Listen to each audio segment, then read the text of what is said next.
reasonably close to what they cost to now. The problem, you look at a company like Apple, just the amount of money that they've generated from devices, and what percentage of it is phones? What percentage of what they sell involves cobalt? I mean, most of their lithium-ion battery products, the cobalt is like some sort of a stabilizer or something. No idea.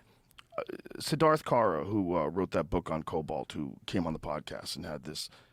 It was one of the most heavy podcasts I've ever done, because you're sitting here, and he's exposing how these people are living, how these 19-year-old mothers have babies on their backs, and they're digging into these hills to get cobalt, and the dust is coming up, and it's horrific for them. Terrible health consequences. They're being poisoned, and they're making no money, and they have no electricity. Yeah, and don't forget that those cobalt mines are not even owned by Africans. They're usually owned by Chinese. Yeah, and if you just imagined that instead those people lived in an economically thriving town like Detroit was when they were putting together automobiles. Like Detroit at one point in time was one of the richest cities in the country. Yeah.